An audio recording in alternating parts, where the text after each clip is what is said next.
as bad as May has been, there are still some exciting players on this team. We're going to talk about them on today's Locked On Reds.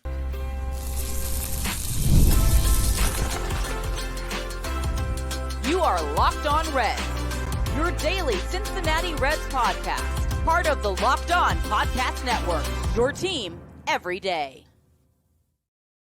You are Locked On Reds, your daily source for all things Cincinnati Reds. I'm your host, Stephen Offenbaker, and I love baseball. I love these Cincinnati Reds, and I have taken my love of the game, my love for these Reds, and I have turned it into information for you. This is my 6th year now on a podcast talking about the Cincinnati Reds, if you count up both the shows that I've been on. 6 years of doing this, bringing you Cincinnati Reds coverage each and every day. Locked On Reds is part of the Locked On Podcast Network. We are your team every day. And every dayers on today's show, I am so excited. You see, I've got my Ohio State jersey on because I am going to be joined by the one, the only voice of the Ohio State Buckeyes football and basketball teams, who also happens to be a Cincinnati dude. Paul Keels is going to be here, and he is going to be talking about some of the exciting players that are on the Cincinnati Reds. We're going to be talking about the strong starting pitching, and we're going to get into a little bit of those bullpen woes like we saw yesterday. Before we get into any of that, I want to shout out Game Time. They are the sponsor of today's episode. Download the Game Time app, create an account, and use the promo code LOCKEDONMLB for $20 off your first purchase. Terms do apply. All right, let's get started with the voice of the Buckeyes, Paul Keels. All right, as you can see on your screens, if you're watching here on YouTube, I have a guest with me today, and I could not be more excited to have the voice, the actual voice of the Ohio State Buckeyes. You know, my Buckeye heart is just swelling in my chest right now. We've got Paul Keels, folks. What you may not know about Paul is while he's been nearly 3 decades, Paul, as the play-by-play guy at Ohio State, you are a Cincinnati guy at heart. I'll start with this. Where'd you go to school? Well, I went to school, at least high school. I went to Moeller High School. I grew up in the Silverton, Kennedy Heights, Kenwood area. But Stephen, you'll like this. I grew up in the same neighborhood where for a while Leo Cardenas lived there. Yes, not far from where I grew up. We used to go by on the way to my grandparents' house in Woodlawn, and my father would point out Frank Robinson's house that he had in Amberley Village. And also just a few streets over from where the Larkin family grew up. So there's a lot of connections there. So look at you, Cincinnati guy, in case people didn't know. And I know you and I talk about this baseball team every couple of weeks for some of the work that you do. And I know that you follow this team and you love this team like I do. And they break your heart like they break my heart on most occasions. But there are still reasons to be excited about this Reds team. While it has not gone the way any of us had hoped or planned or talked about, and they've struggled thus far, especially in the month of May, there are still reasons to hope. And I wanted to, here at the beginning, talk about a few of those reasons to hope. And anytime you're talking about hope and the Cincinnati Reds right now, that conversation has to start with Elly De La Cruz. No question. He's such an exciting player to watch with what he can do with his speed on the base paths, with what he can do, especially the ability he's shown hitting from the left-hand side. And I think we've seen, Steven, some incremental improvements from the right side as well. The defense, the arm really shows off with some of the plays he makes at shortstop. We've seen some erraticism, but I think you and Jeff talked about it a few weeks ago.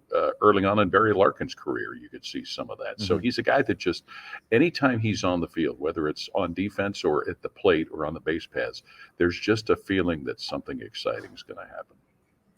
Yeah, you talk about how he's improved, at least slowly improving from the right side of the plate. Against left-handed pitching this year, his splits, they're really not that bad. Versus right-handed pitchers, batting from the left side, he's 266, 355, 585. So there's more power there. Versus left-handed pitching from the right side, the slash is not bad. 250, 373, 357. So, he's lacking a little power from that side, but he's getting it done. And I think you're right. I think when we watch what he's doing, he's only scratched the surface, right? Only scratched the surface of what he's going to do for this team as his career continues to progress. I think you're right, Stephen. And really, if you look at what we've seen this year, and the strikeouts are going to be there just because of the threat he is and with that big swing, but it's not that big looping swing that we saw so much of last year after he came up. We're seeing a little more discipline. It seems as though somebody's gotten in his ear and really made him aware of the fact that he can be just as dangerous if he walks. So we're seeing a little more patience, but as you said, it's just remembering how young he is, and the sample size overall still is not a gigantic one. I think one of the things that has impressed me the most about him really has nothing to do with his athleticism, and it's all about his mind and how sharp he is. You know, from last year to this year, he's completely developed or at least retweaked his swing. He's added this whole level of patience, as you point out. He went and learned a whole new language in the offseason. He is a really, really smart guy that seems very, very committed to, you know, not only performing at a high level, but really reaching back out to the city of Cincinnati and the fans of Cincinnati to be able to converse with them, to be able to engage them and really, you know, love the city back. And I mean, those are the kind of guys that Cincinnati loves to love, right? Those guys. No question, Stephen. I think, and just what you said about embracing the language, you know, a few weeks ago doing that interview he did with Jim Day, all in English. But the other part, too, is when you watch the games on TV and you see not only just the home run celebrations, but you see the way he interacts with his teammates. He seems like he's having fun on that team, and the guys on the team are having fun with him. Now, we saw a lot of that last year with Matt McClain, and obviously they had a lot of time together coming up the chain, but it seems as though it really has kind of filtered down to everybody else. Yeah, and you know, I don't want to bog us down. I don't want this to be a whole Elly De La Cruz show, but it's hard to not, right? It's hard to not really focus in on him. But we're going to move off to a couple other guys in our reasons to be excited category. Next guy I want to talk about is Jake Fraley. Now, this is a guy that doesn't get near as much love as he probably should. A player that has been streaky at times. He's had ups and downs, but ultimately has performed well. And this season, in spite of all the things that he went through in the offseason, you know, they had that tremendous health scare with his daughter as she battled cancer, and she's doing great now. That was the best news that you could possibly get as spring training rolled around, that she was doing great and that he was going to be able to be with the team and not have to focus on health issues. Then he gets sick, loses about 10 pounds. He's having to use an inhaler in the dugout to try and battle this bronchitis as he's staying in the game. And all the while, he has continued to perform. What you would expect from him as he faces right-handed pitchers is right on the mark. Slash line of 300, 367, 357, but against the lefties, something we haven't seen from him. Now, it is a very small sample size. He's had 17 plate appearances against left-handed pitching, but lefty on lefty, Paul, 375 batting average, 412 on base percentage, 563 slugging. I think he's earned the opportunity to get some more at-bats against lefties and play more overall. Stephen, I would agree. And I know you and I have talked about that even with Will Benson, with what they tried to do with him in spring training as well. And, you know, let's think back. Do you remember when Paul O'Neill was with the Reds and they pretty much platooned him? And then when he got traded, he goes and wins a batting title in the American League. So I think that you talked about the sample size with, you know, Jake Fraley, but he's a guy that's really shown he's excitable out there in a good way. He makes things happen when he's on the base paths. I think we've really seen the value he brings defensively in right field, but a guy that also seems, and maybe part of this, you can talk about it with Jake, you can talk about it with Elly. When you see what we all envisioned as the full lineup, healthy and intact, I think that's maybe where we see some of these things maybe mesh a little better. Another guy that looks like poised for a breakout, and granted, it's not going to be 40 home run power breakout before everybody gets in my comment sections and starts with the 40 home runs, not 40 home run power. Tyler Stevenson seems to be really putting his swing together. Even his outs are loud, hard hit, barreled outs. He is really getting around on the ball, seeing the ball well. I think he's poised to do some big things here as we get through the month of May on into summer. What are your thoughts on Tyler Stevenson? And also, what are your thoughts on how the catcher situation is being handled right now? Because I feel like we're seeing a lot more of Luke Maile than maybe we should be. Understand. And, but all of a sudden when you're ready to give up on Luke Maile, he comes up with a game where he gives you a couple of big hits. So I understand exactly what you're saying there. Stephen, I think Tyler Stevenson really spoiled us with that first full year he had. And if he hadn't gotten hurt after that, maybe it would have been a more consistent and a continual run. But I couldn't agree with you more. He hits the ball hard. He seems to be really good about putting it in play.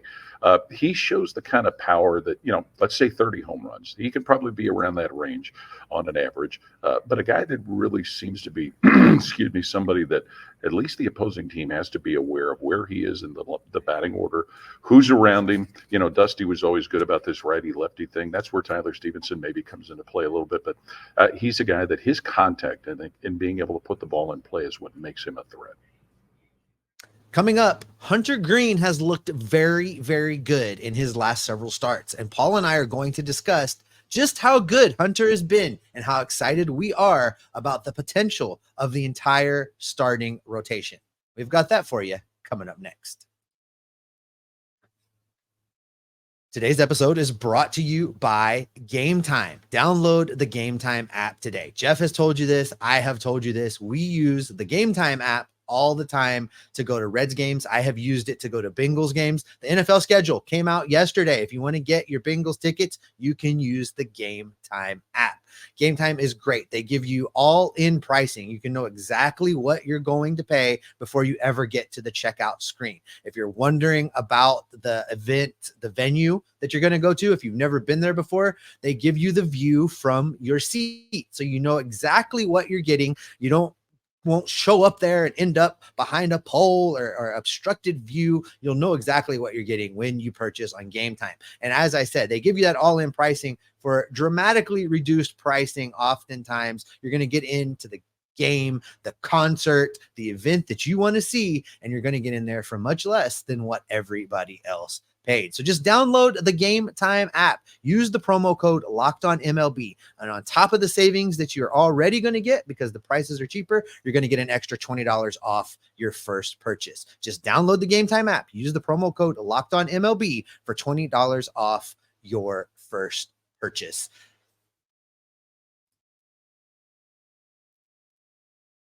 If you haven't had a chance to do so yet, you have got to check out Locked On Sports today. It's a 24/7 streaming sports channel built for you right here on YouTube. It streams 24/7 with all of the biggest stories, the expert analysis, opinions, and news you are looking for without all of the yelling that you sometimes find on some of those other sports channels. It's available 24/7 on YouTube or for free on the Amazon Fire TV channels app, part of the Locked On Podcast Network. Your team every day. All right, let's dive back into our conversation with Paul and talk a little starting pitching. Let's transition into the pitching staff because there were some questions about how this starting rotation was going to come together. There were some questions that instantly reared their head when Frankie Montas was named opening day starter instead of Hunter Greene.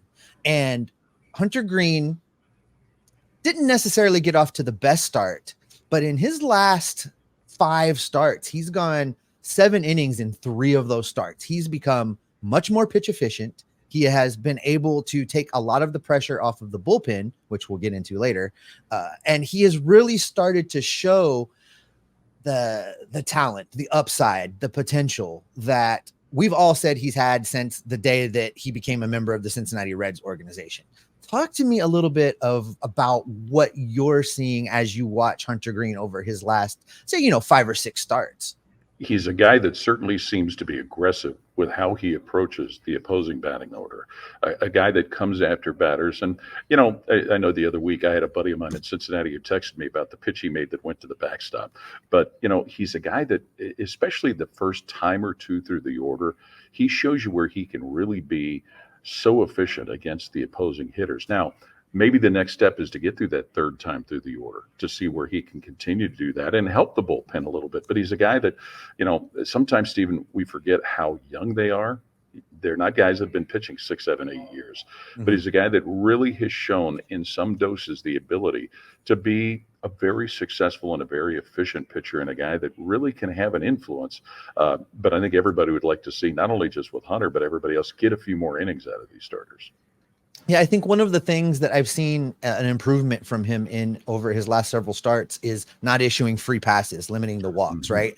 Amongst the starting pitchers, he's issued the most free passes on the season with 22 walks compared to his 58 strikeouts. But that number is trending down. And I think that's been an important difference because there again, that's where the pitch efficiency comes in, right? You know, the less walks you're issuing, the more you're allowing, more you're pitching to contact, allowing your defense to help you, the farther into the game you can go. One of the things I think that, you know, Jeff and I have talked about this, Paul. One of the things with Hunter Greene is I think we are guilty. We as fans, we as people that talk about this team all the time, we are guilty of setting unreasonable expectations for Hunter Greene right out of the gate. You know, we all talked about him that he was going to be the second coming of Cy Young the day he hit the ground in Cincinnati, right? And that was just unfair. As you point out, he was very, very young, very, very small amount of minor league innings on his arm to refine his craft. So he's had to learn it at the big league level. He's talked about that. He's talked about how hard that is. And I think that one of the things I appreciate about Hunter, much like I was talking about Elly De La Cruz, is how baseball smart Hunter Greene is. You know, he has an ability to be honest, to break down his own performances. And when you listen to a Hunter Greene interview, you don't get that baseball speak. I'm not really going to tell you anything. He'll very honestly evaluate how his pitches were, how he did against a particular team, how he did his last start out. And I think I appreciate when a pitcher can not only, you know, be honest, you know, with the media, honest with the fans rating their performance, but really be honest with themselves about how they're doing. You know, and that kind of goes to, I think it was Saturday, the national Fox telecast, where they interviewed him during the game, and he was talking about learning the right mental approach to things. And, you know, reading between the lines, Stephen, it sounded like some of it was not being so hard on himself and maintaining his own expectations. But he's a guy that, you know, and you talked about putting all of these big expectations on guys when they first come up. When you were saying that, Stephen, it made me think about Jay Bruce. It made me think about Homer Bailey when those guys first came up. Everybody expected such a big turnaround and such a big infusion. And we saw some of those things eventually with those guys come out at a high level of play. So, but you're right. The last few starts with what we've seen, Hunter Greene, when he's gone out there, he's continued in a good way to tease us with his ability on the mound. I often say that the popularity of the National Football League and college football and football in general has kind of wrecked the way we evaluate baseball players, because on the football side, instant impact, right? You draft a guy out of, you know, Ohio State as your quarterback, and you expect him to hit the ground running and instantly turn the fortunes of your franchise, right? That's the expectation at the NFL level. That's the expectation at the pro level. It's different in baseball. You never know what guy's going to work out, what guy's not going to work out, which prospect will hit, which prospect that was drafted last will become a Hall of Famer, Mike Piazza. You know, you never know. So it's, I think football has kind of changed the way we look at baseball, and not in a good way. And I think the NBA is guilty of that too, with the youth that gets infused into the NBA. And, you know, and that takes us back to Elly De La Cruz. Stephen, if you saw, he had that great explosive start, but then he had to learn to adjust to how everybody in baseball adjusted to him. So that's kind of the thing that we're, you know, another guy, I think of Aquino when he first came onto the scene. Boy, what an explosion. And then all of a sudden it just completely went away. But yeah, the NFL has done, I mean, you're talking about CJ Stroud with what he did. As somebody who watched CJ Stroud play all those games at Ohio State, who would have known that he would do what he did in the NFL last year? But that does make it hard on baseball, especially when you consider, you know, how young some of these players are against some of the experienced veterans they've got to go up against. Aristides Aquino, the greatest month in baseball history. It was something. Then nothing. That was it. But it was the greatest month in baseball history. It was fun while it was happening. That's for sure. You know, Hunter Greene is not the only Red starting pitcher that's really lighting it up. I briefly talked about Frankie Montas getting that opening day nod, and his first few starts were hit or miss, but then he took that liner off of his forearm, was on the 15-day injured list, came back from that, and looked really good in that first start out. And when he did his post game, he had a lot of interesting things to say. At least I found them interesting, where he talked about that what was different about that start versus his other starts was that he stopped worrying about his shoulder, told himself, my shoulder is fine, And then he went out there and pitched, and he went out there and let it rip. We saw his velocity up. We saw him have a tremendous amount of success in that start. And I'm really excited about Frankie Montas. Obviously, got to be cautiously optimistic given the shoulder and hope that it can do that for an entire season's worth of work. But there's a lot to be excited about, I think, this year from Frankie Montas. Yeah, and Steven, I agree with what you said right from the get-go about when he was picked to be the opening day starter. That was a little bit of a head scratcher, and you weren't sure if it was more about him or more about the other guys that were chosen. But he gave us those two great showings in his first two starts, then a couple of starts that were a little mortal, if you want to call it that. And so he's a guy really curious to see as the season continues to flatten out, how he continues to go about giving this team innings, how he goes about continuing with some of these matchups with people that he's facing. There was a lot of question because of the injury he had last year, but a guy that really he's given us some reason to be excited about what he can do for a pitching staff that has had injury problems. And a lot of the questions going into the year were, would guys stay healthy? How would they come back from some of the injuries?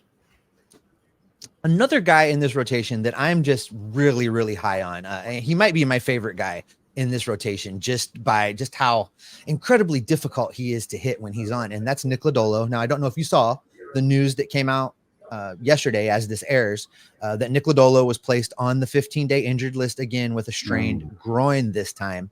Not sure where that came from. Don't know if that occurred in a bullpen or if that occurred in his last start and they just kind of kept it hush-hush until they were sure what they were going to do. But he's going to miss the next 3 turns through the rotation, which is a bummer because in his 6 starts since coming off the injured list, he's gone 35 innings with a 3.34 ERA. Here's the stat that I love. In those 6 starts, Paul, he has struck out 43 batters while only walking 9. I love what he's been able to do this year. And that back foot breaker that he throws in on those right-handed hitters is just nearly impossible to hit. Steven, he seems as though, and that's probably the pitch that's doing it, is when he's on, he's got these batters so off balance, and he's got guys looking for things that they're not seeing. And it was nice to see once he did come back this year off that injury that he pitched at the level that he did.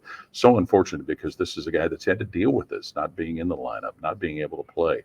I think we're all craving to see what a long dose of Nick Lodolo during a season can really do, and how that can help these other pitchers in this rotation, how it can kind of get some regularity going so that David Bell and the coaching staff can kind of plan with all of their people where they would like to have them, kind of like what they're dealing with their position players too. Right. There's a couple other guys in this rotation we haven't touched on, and I want to hit on them briefly because every single guy, every one of the 5 guys in this rotation right now brings something to the table that makes, when they're all healthy and on, this is one of the best rotations in baseball, I think. Graham Ashcraft reminds me so much of Tom Browning. And just in the way that he kind of bulldogs everything that he does and the way that he acts when he was on the field, it really reminds me of Tom Browning. I can see why you say that because of, number one, his pace, how quickly he works.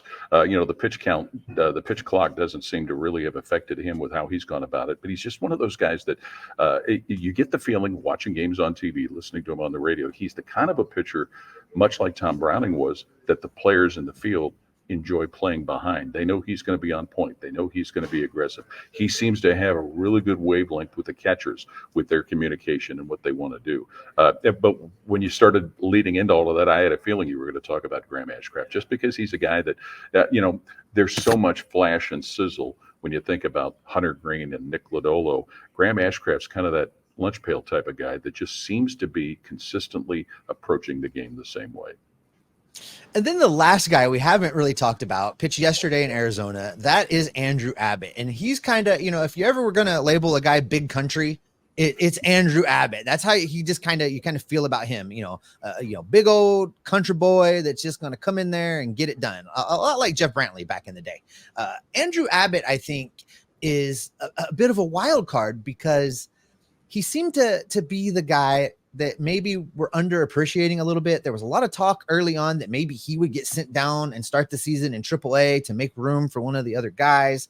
And I never quite understood that because while he struggled at the end of last year, I think it had a lot to do with him just getting tired.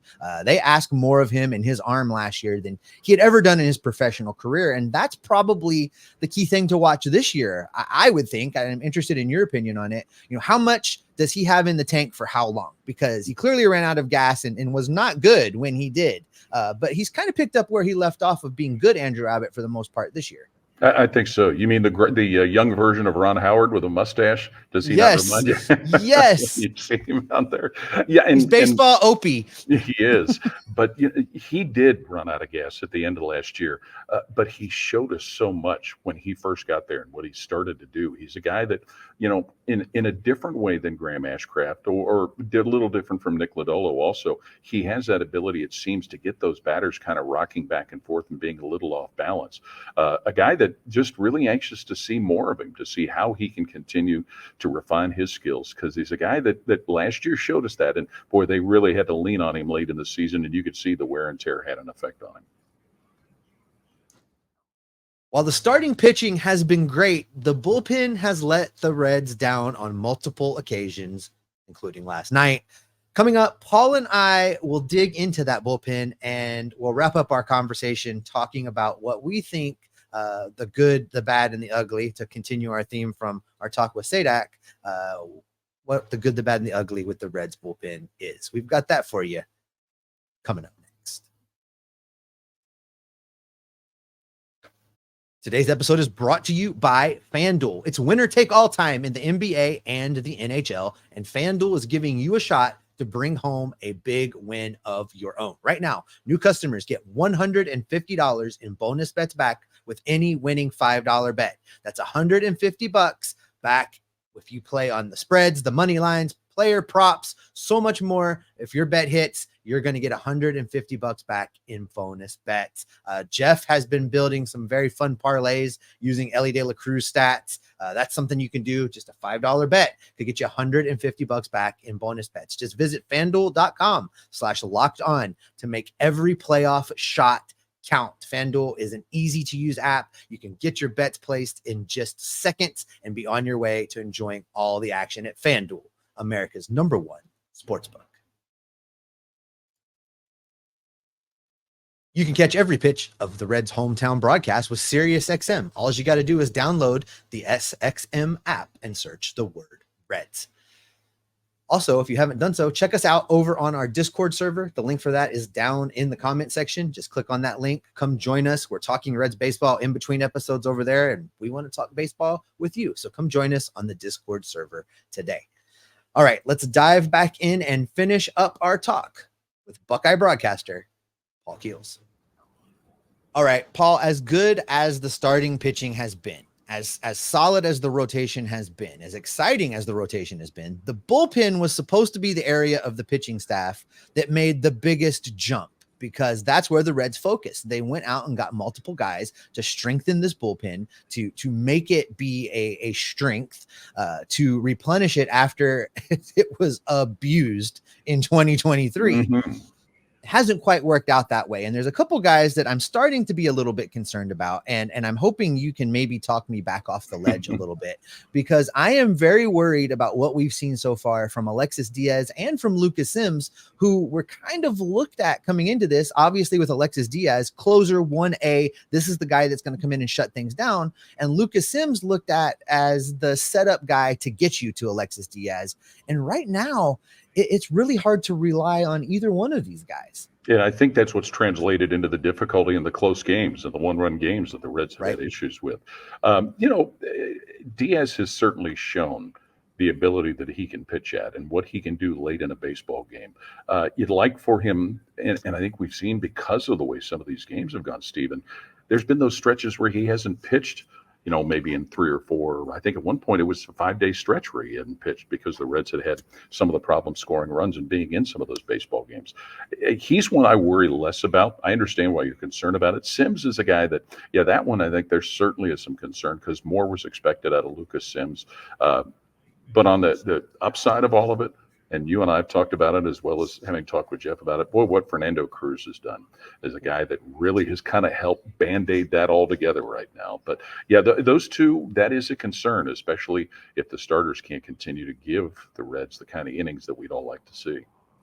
Yeah, I hear about Fernando Cruz all the time from Jeffrey because he was on board with that early. He spent all offseason talking about, I don't know, Fernando Cruz might be as good as Alexis Diaz, and Wow. and he would give me all these stats. In fact, in 2023, several major statistical categories, Cruz was actually a little bit better than Alexis Diaz. So, Jeff kind of called that one. Jeff and I have talked about that a little bit. Like, if Alexis continues to struggle, do you make a change at closer? Do you go, closer by committee?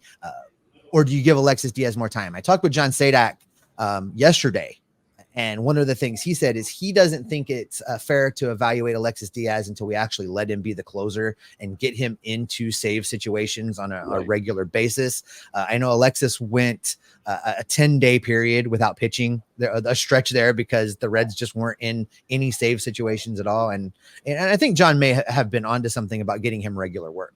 I agree. Certainly, he's not in the situation, at least he hasn't been so far this year, that he was in so many cases last year. And so he's a guy that really, the walks, again, it goes to what we've talked about with the difficulty in close games and late situations.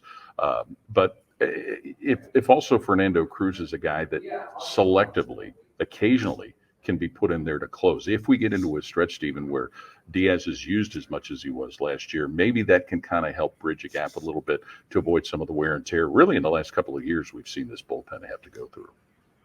One more guy we'll talk about in this bullpen that's kind of fun. He's just kind of a fun guy, and that's Brent Suter.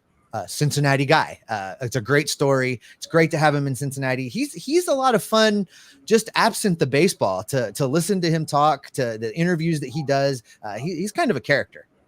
That seems to be that. And again, as a Moeller grad, glad to see another guy from Moeller out there doing well. And you could see, watching the opening day game, seeing his excitement with what he was able to do. I think he had one of his kids out there on the field with him before or after the game. They were showing him that. But Stephen, I think having a left-handed arm out of the bullpen like that, we saw Young just use so much in that situation last year. And Suter's a guy that, if you can pitch fairly well in Colorado, you got to think that you're going to be able to pitch well in other places. So, now you've got the new rule where you have to face three batters and all that stuff. So you don't have the situation years ago we had. But it does look, again, being from a distance, watching the games on TV, listening on radio, that Brent does seem to be a guy that's enjoying being back in his hometown, having fun. And that's the thing about this team that's been fun to watch, Stephen. They seem to be a team that has fun. Yes, they'd love to win a lot more, just like we all would. But they're an easy team to stay engaged with because of the fun. And Brent Suter seems to be a guy that's enjoying it as much as anybody. Well, that seems to be a great note for us to end on. But yes, before I let you get out of here, because it's my show and I have one more question for you. And I need you to tell me why that the Ohio State Buckeyes will not lose again to that team up north. Because that's the pressure that's always there. It's especially there, Stephen, when you've lost to them 3 times in a row. I think when you look at what Ohio State's done with who they've added in the transfer portal, most importantly, the guys that came back, guys that could have left, like Jalen Tuimoloau, Jack Sawyer, Travion Henderson. It's a team that really seems to be positioned well to have a chance to be able to win the Big Ten and compete with that team up north. I mean, going in that football complex, there's all kind of signs and reminders about how many days it is until they play the Wolverines. That game being in Columbus this year has a lot to do with it. Ryan Day, not from the state of Ohio, but he very quickly learned the importance of that rivalry. So, what you have to hope too is that they don't have any other hiccups along the way. But this is a team that seems, by everything they've done, by their motivation, a lot of it has to do with losing that game at the end of the season 3 years in a row. That's a lot of why people think this is a team that could realistically compete not only to beat that team up north, but to win a national championship this year. Well, from your lips to God's ears, because I can't do 4 in a row. I can't take it. I can't do it. It's just I've got John Cooper vibes all over this, and I can't do it. I can't do it, Paul. But listen, I appreciate you so much for being here and taking the time to come talk some Reds baseball with us. And if our listeners want to hear more of you, and they should want to hear more of you because you're just an absolute legend in the business, where can they do that? What kind of things do you have going on? I know you do a little bit more work outside of just Ohio State football. Let everybody know where they can hear you. Well, outside of the football and the basketball on the Ohio State Radio Network, I work for our flagship station, 97.1 The Fan in Columbus. And then I'm very fortunate to have you and Jeff contribute to the Ohio Sports Magazine show that we do that runs on the weekends on our affiliate stations.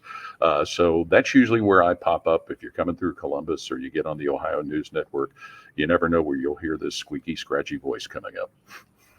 Paul Keels, the voice of the Buckeyes. Thanks a lot, Paul. I really appreciate you being here. My pleasure. Appreciate you, Stephen. That was so much fun. I cannot thank Paul enough for taking the time to join us and be here and talk some Reds baseball with us. That is going to do it for this edition of Locked On Reds. Everydayers coming up on tomorrow's show. I'm going to be joined by Tim Daniel. He'll be filling in. We will be getting you set for the rest of the Dodgers series. We'll be talking about the first game, and we'll be talking about what we can expect in the rest of the 3 games that will remain over the weekend. In the meantime, tell your friends about the show. Help them find us. We love talking baseball with you, and we want to talk baseball with them because we want to keep all of you locked on Reds every single day. Hang on, Sloopy, Sloopy, hang on.